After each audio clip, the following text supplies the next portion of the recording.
জনগণের উপরে হত্যাযজ্ঞ চালিয়েছে তাদের প্রত্যেককেই বিচারের আওতায় আসতে হবে এবং বিচারের মুখোমুখি হতে ভয় পেয়ে তারা পালিয়ে বেড়াচ্ছে। দেখুন 14ই ডিসেম্বরে যারা আত্মাহুতি দিয়েছেন কিংবা পুরো 71 সালে যারা আত্মাহুতি দিয়েছেন আমরা সকলকেই স্মরণ করি, যেমনটা তার আগে এবং পরে এই দেশের গণতন্ত্রের জন্য মানুষের মুক্তির সংগ্রামে যারা আত্মাহুতি দিয়েছেন তাদের সবাইকে আমরা স্মরণ করি এবং জুলাই আগস্টে যারা আত্মাহুতি দিয়েছেন তাদের সবাইকে আমরা স্মরণ করব।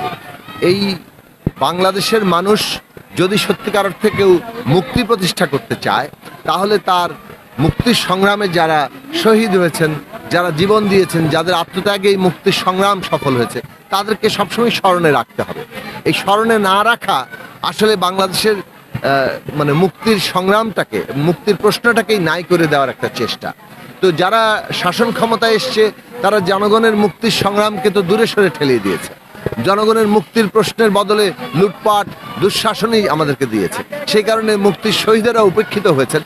আমরা যদি জনগণের শক্তি যদি কোনোদিন ক্ষমতায় আসে তাহলে জনগণের মুক্তির প্রশ্নই থাকবে সেই রাষ্ট্র পরিচালনার মূলনীতি। আর সেই কারণে মুক্তির যারা শহীদেরা, যারা আত্মত্যাগকারী তাদের প্রত্যেকেই সেখানে তাদের স্বমহিমায় সকল শহীদের জন্যই আমাদের নানা পরিকল্পনা। শহীদদেরকে জাতীয় মর্যাদায় অধিষ্ঠিত করা এটা আমাদের ভবিষ্যৎ বাংলাদেশ নির্মাণের গুরুত্বপূর্ণ অংশ। আজকে যে এখানে এসে সম্মান প্রদর্শন করবে কিংবা রাজনৈতিক তৎপরতা চালাবে সেটার আসলে বাস্তবতা তাদের দিক থেকে কোনো উদ্যোগের জায়গা নেই, তারা পালিয়ে গেছে। আমরা আওয়ামী লীগকে দেখেছি একটা রাজনৈতিক দল, কিন্তু যেটা আসলে কার্যত এখন পালিয়ে অবস্থান, জনগণের কাছ থেকে পালিয়ে বেড়াচ্ছে। তো এইটা তাদের নিজেদেরই কৃতকর্মের ফল।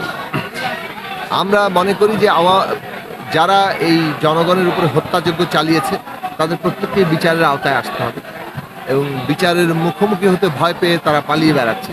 কিন্তু বাংলাদেশের জনগণ এই ন্যায় বিচার দেখতে চায়। প্রত্যেকে যারা অপরাধী তাদেরকে অবশ্যই বিচারের আওতায় আসতে হবে এবং দল হিসেবে আওয়ামী লীগের কোনো দায় আছে কিনা সেটাও আসলে এখন এই বিচারের প্রক্রিয়ায় আসা দরকার।